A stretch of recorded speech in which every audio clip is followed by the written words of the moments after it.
Sí, y bueno, en primer lugar, muchas gracias, Miguel Ángel, por la presentación y muchas gracias por contar con el Instituto y en particular conmigo para formar parte de esta jornada que creo tan interesante a raíz de lo que luego se va a ver en los resultados de las campañas que se han hecho en Ávila y eso, la necesidad de insistir en la seguridad de las máquinas porque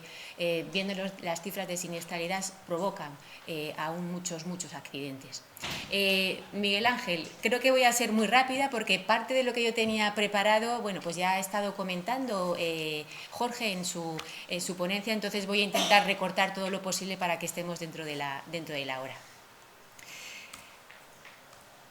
Bien, como digo, esta intervención que yo voy a hacer, titulada Marcado C y certificación de producto, viene un poco a responder una cuestión que muchas veces se plantea la gente y que vemos que, a pesar de que llevamos ya, como ha dicho Jorge, desde el año 93, que fue la primera directiva de máquinas, viendo el distintivo CE en diferentes equipos de trabajo, en diferentes productos, aún no siempre está claro cuándo un producto, cuándo un equipo de trabajo, cuándo tiene que tener el marcado C y cuál es el significado de ese marcado C, cuándo se va a poner, cuándo ese equipo, ese producto va a poder exhibir este distintivo de marcado C. Esta cuestión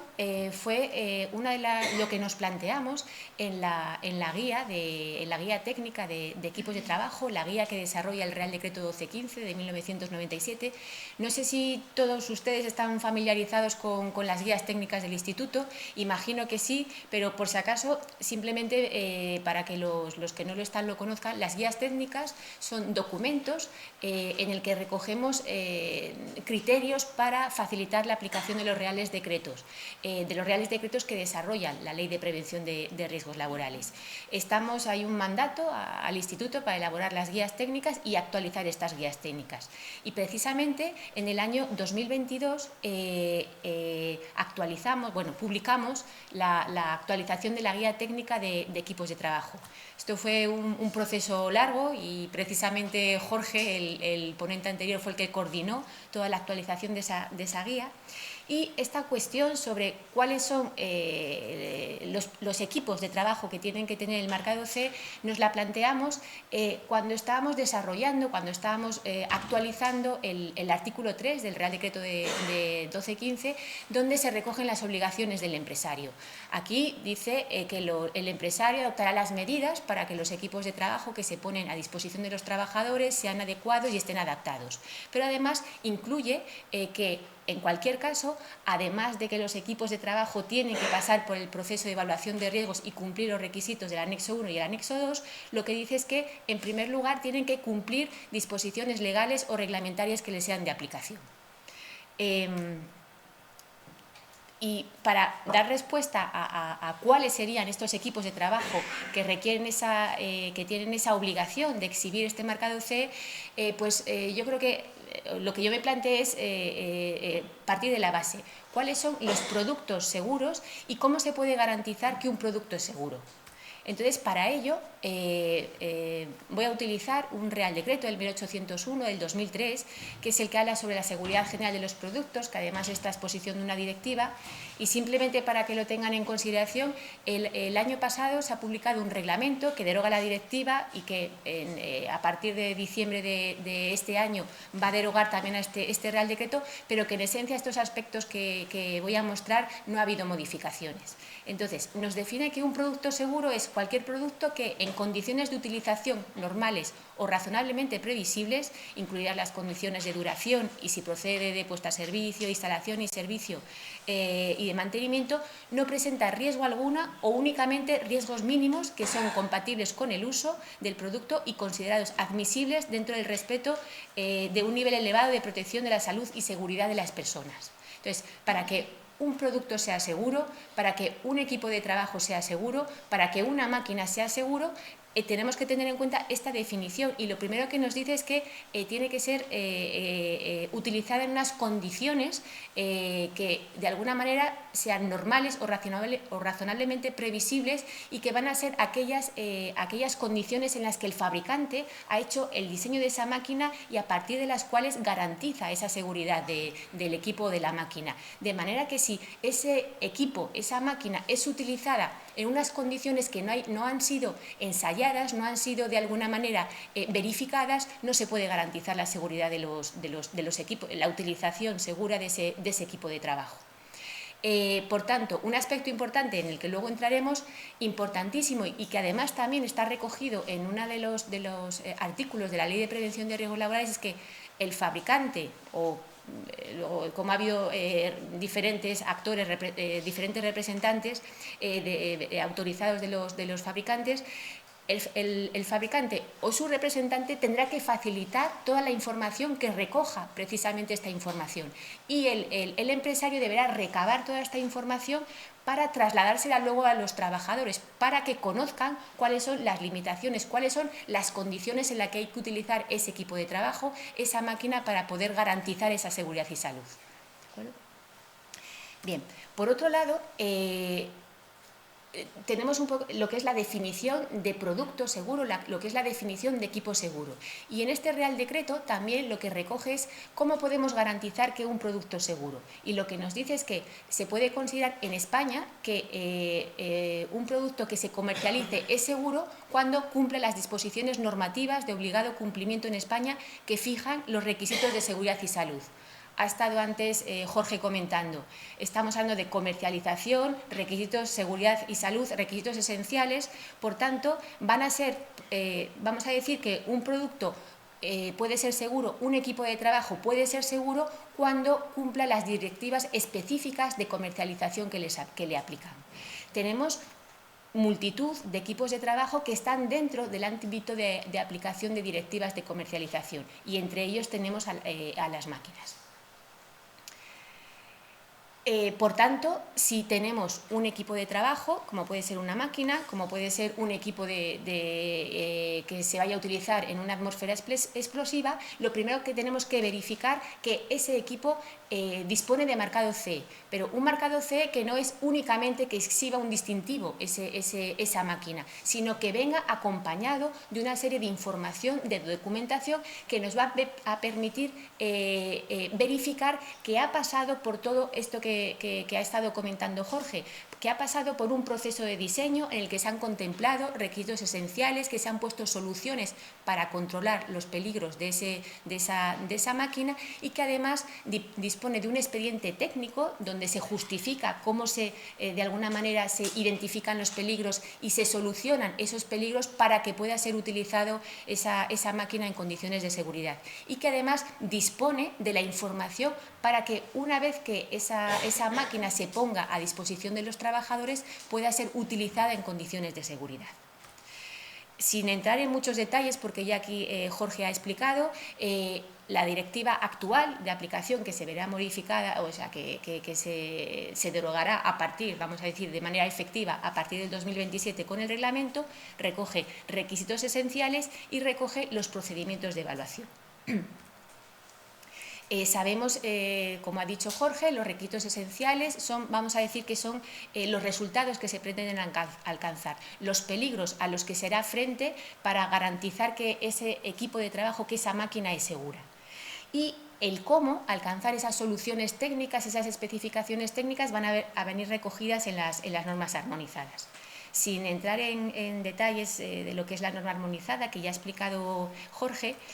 simplemente, y para su información, teniendo en cuenta que las campañas que se han llevado en Ávila, una ha ido dirigida a la verificación de las cortadoras de fiambres y amasadoras en panaderías, simplemente que tengan conocimiento, perdón, porque cambia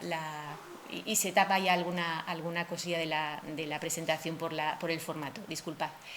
Hay una norma tipo C que está dirigida específicamente para cortadoras de lonchas, de manera que en esa norma tipo C se establece en todas las especificaciones técnicas para garantizar que una cortadora de fiambres, una cortadora de lonchas, cumple los requisitos esenciales. De manera que si un fabricante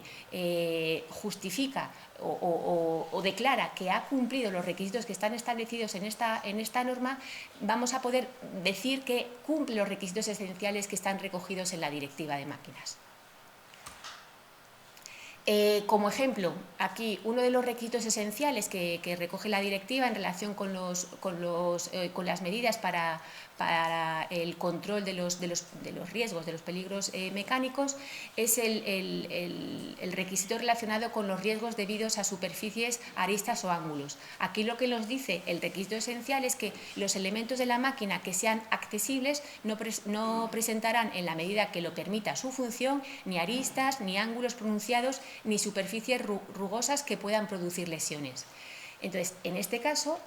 esta norma armonizada lo que recoge es en diferentes apartados especificaciones, soluciones para poder garantizar este requisito esencial que está aquí. Por ejemplo, en uno de los artículos de esta norma, en el 522, nos habla de todo ese resguardo de protección del disco de giro de las cortadoras, cuáles son los requisitos técnicos que tiene que verificar, que tiene que cumplir para garantizar que realmente damos cumplimiento a este requisito esencial de seguridad y salud. Por un lado tenemos norma tipo C de cortadoras de fiambres, cortadoras de loncha, y existe también una norma tipo C para lo que son las amasadoras. ¿De acuerdo? Entonces, aquí, al igual que en la anterior norma que he mencionado, se recogen las diferentes soluciones técnicas para garantizar que una amasadora cumple con los requisitos esenciales que están recogidos en la Directiva Máquinas.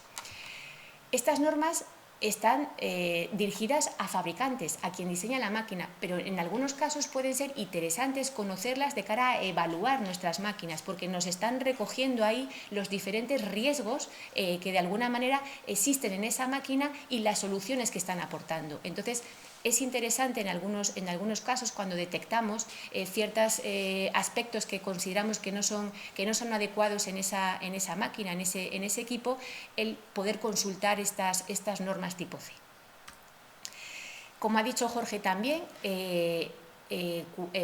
para dar cumplimiento a la Directiva Máquinas, el fabricante, el representante autorizado, no vamos a entrar en detalles de quién tiene esa responsabilidad, va a tener que elaborar un expediente técnico en el cual se recoja, por un lado, la evaluación de riesgos que ha hecho de esa máquina para determinar cuáles son los requisitos esenciales que le son de aplicación. Va a tener también que justificar cómo va a dar cumplimiento a cada uno de esos requisitos, bien porque aplica normas armonizadas o bien explicando cuáles son las soluciones técnicas con las cuales da cumplimiento a ese requisito. Y además, en este expediente técnico va a tener que incluir también toda esa información que va a permitir que esa máquina sea utilizada en condiciones de seguridad por parte de los usuarios y en particular de los trabajadores. Esa información, estoy diciendo que es para la utilización de los equipos, utilización entendiendo su amplia definición de utilización. Hablamos de la instalación, hablamos del mantenimiento, hablamos de la limpieza. Por tanto, este expediente técnico tiene que incluir esa información, que es la que luego tendrá que trasladar al empresario, el fabricante o su representante autorizado, y el empresario es el que tendrá que trasladar de manera comprensible a los trabajadores para que puedan utilizar esa máquina en condiciones de seguridad. Lo ha comentado Jorge, pero las directivas nos dicen qué es lo que tenemos que hacer, las normas armonizadas, cómo tenemos que hacerlo. Pero esto es un poco como lo que dice el refrán, hay que ser bueno para hacerlo y demostrarlo. Y para eso están los procedimientos de evaluación de la conformidad por los que tiene que pasar el fabricante en función, como ha comentado Jorge, de si la máquina es peligrosa o no, es decir, si está dentro del anexo 4 o no, en función de si se cumplen normas armonizadas o no, y en función de si tiene que intervenir una tercera parte, un organismo notificado, el fabricante puede decidir o puede establecer cuáles son el procedimiento por el cual va a verificar que tanto en el diseño como en la parte de producción su equipo, su máquina, cumple los requisitos esenciales que están establecidos en la Directiva Máquinas que le son de aplicación. Uno de los módulos más utilizados es el de la autocertificación, el denominado módulo A, en el cual el fabricante elabora el expediente técnico y luego establece un sistema de fabricación de manera que garantiza que esas máquinas, esos equipos que fabrica, son conformes a su expediente técnico y, por tanto, a los requisitos esenciales de seguridad y salud. ¿Y qué ocurre con estos procedimientos de evaluación? Y yo creo que en mayor medida, o casi en el 100%, cuando estamos hablando de la autocertificación, que no siempre las cosas se hacen todo lo bien que se deberían hacer. Y por eso, dentro de las directivas también se incluye un aspecto que es la vigilancia del mercado y la cláusula de salvaguardia. Cuando a través de la vigilancia del mercado, las autoridades competentes, en el caso de la Junta Industria, detectan que existe un incumplimiento de los requisitos esenciales de seguridad y salud y que, por tanto, pueden poner en riesgo a los usuarios, a los trabajadores que utilizan ese equipo, hay unos sistemas de alerta rápida para transmitir esa información a todos los Estados miembros. Sistemas de comunicación que antes era el RAPEX y que ahora es el Safety Gate, lo que hace es, como digo, es recoger información acerca de productos. En particular, aquí tenemos el caso de una máquina que están incumpliendo los requisitos esenciales que están recogidos en la directiva. Cuando un Estado miembro detecta, cuando aquí se detecta que una máquina incumple esos requisitos, en principio debería ser retirada del mercado y se informa a la Comisión para que la Comisión verifique que es correcta esa retirada y abre estas fichas de seguridad que les estoy mostrando. Aquí, por ejemplo, es una ficha de seguridad de una máquina cortadora de carne y el problema que tiene es porque existe un riesgo de corte que no está controlado. Y, por tanto, la recomendación, no la recomendación, sino lo que se hace es retirar esas máquinas del mercado y destruirlas. Esta es una notificación que ha hecho el país de Alemania. ¿De acuerdo? Y esto lo reciben los diferentes Estados miembros, que tendrán también que actuar en la medida de lo que está recogido en esta ficha. Simplemente como curiosidad, una de las fichas que el origen, quien ha notificado en este caso es España y es relativa a una moladora, y aquí también existe un riesgo de lesiones porque pues el sistema de fijación del mango junto con el resguardo no es seguro, mientras el funcionamiento puede soltarse y puede crear lesiones. Y aquí lo que se hace también es retirar del mercado estas amoladoras.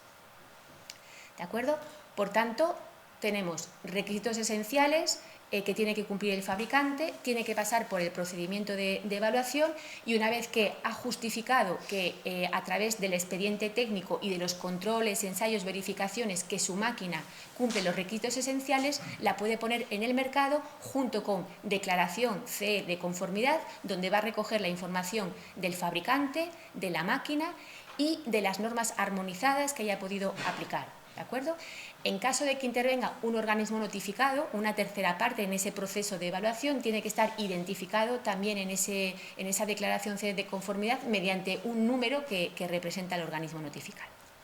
Como conclusión, en cuanto al marcado CE, Es un indicador de que el equipo, de que la máquina es conforme con respecto a los requisitos esenciales y es consecuencia de todo un proceso que incluye la evaluación de conformidad. Solo podrá disponer de marcado CE los equipos que se encuentran dentro del ámbito de aplicación de las directivas específicas que contemplan esa colocación del marcado CE. Un equipo que no esté dentro del ámbito de aplicación de directivas en ningún caso puede exhibir este distintivo. Vemos por ahí el CE típico comentario del China Sport y demás, están colocados de manera, vamos a decir, no adecuada. No están en cumplimiento de requisitos legales. Para poder colocar el marcado CE hay que garantizar que se ha pasado por todos esos pasos anteriores de cumplimiento de requisitos y de procedimientos de evaluación de la conformidad. Hay que tener en cuenta también si un equipo está dentro del ámbito de aplicación de varias directivas, tendrá que cumplir todos los requisitos aplicables de las diferentes directivas en el que entra el ámbito de aplicación. Y también, por supuesto, lo que hemos dicho, el marcado CE no es algo único, tiene que venir acompañado de la declaración de UE declaración CE-UE a partir de enero del 2027 con el reglamento,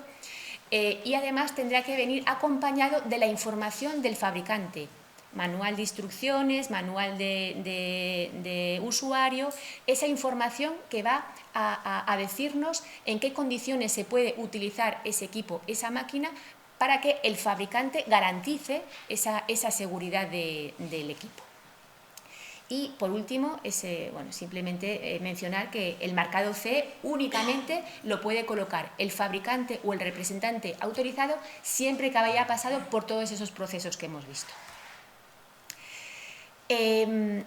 Hasta aquí, marcado CE. ¿Qué ocurre? Que hay muchas veces que vemos algunos distintivos que no son CE, que vemos una referencia a una norma en determinados equipos de trabajo. Una escalera, por ejemplo, vemos el marcado UNE 131, parte 3. Entonces, y haciendo otra vez mención o volviendo otra vez al Real Decreto 1801, que habla de la seguridad general de los productos, decíamos que, por un lado, eran productos seguros aquellos que cumplen las directivas específicas de comercialización. Pero nos dice también este Real Decreto que en ausencia de esas directivas podrán considerarse seguros equipos, productos que cumplan normas técnicas nacionales que sean transposición de normas europeas no armonizadas o que cumplan normas UNE. Tenemos diferentes normativas que recogen aspectos de seguridad. Aquí tienen un ejemplo de algunos equipos de trabajo en el que en las normas se recogen soluciones técnicas para garantizar aspectos de seguridad en cuanto a lo que es el diseño y la utilización de esos equipos de trabajo. La certificación de producto consistirá en que un organismo externo, un tercero que se denomina, diferente a quien ha fabricado, al que ha producido ese equipo, va a verificar a través de documentación, a través de pruebas, a través de ensayos que ese equipo cumple las especificaciones que están marcadas en esa norma concreta. Una vez que lo verifica, lo que va a emitir es un certificado escrito donde identifica el producto y que cumple las especificaciones recogidas en una norma. En estas normas que estoy recogiendo aquí se recogen aspectos de seguridad y va a ser de alguna manera también importante tener en cuenta si ese producto ha sido certificado cuando se lleven a cabo las evaluaciones de riesgo de acuerdo con el Real Decreto 1215, anexo 1 y anexo 2. Para que esas certificaciones tengan cierta relevancia, importancia, no pueden ser realizadas por cualquier organismo, por cualquier empresa, incluso por el fabricante. Aquí va a tener que intervenir un organismo que de alguna manera tenga cierto prestigio. Estos organismos van a ser organismos de certificación acreditados y en España el organismo de acreditación es ENAC. estos organismos van a tener que pasar por un proceso de acreditación, van a estar acreditados para poder certificar determinados productos y van a tener que garantizar a lo largo del tiempo, para continuar siendo organismo de certificación acreditado, que cumplen esos requisitos bajo los cuales han sido acreditados. Y en cualquier certificado que emita estos organismos acreditados de certificación acreditados, van a poder exhibir el distintivo de ENAC y de alguna manera es una garantía de que ese organismo ha realizado unas actuaciones de control documental, de pruebas, de ensayos que tienen unas garantías para de alguna manera verificar que cumple los estándares, que cumple las especificaciones que están recogidas en esas normas bajo las cuales declara que ese producto está certificado. Y perdón por la premura, quería un poco recortar el tiempo para que podamos estar dentro de la hora que teníamos prevista. Y nada más, muchas gracias por su atención y bueno, si hay alguna duda al final...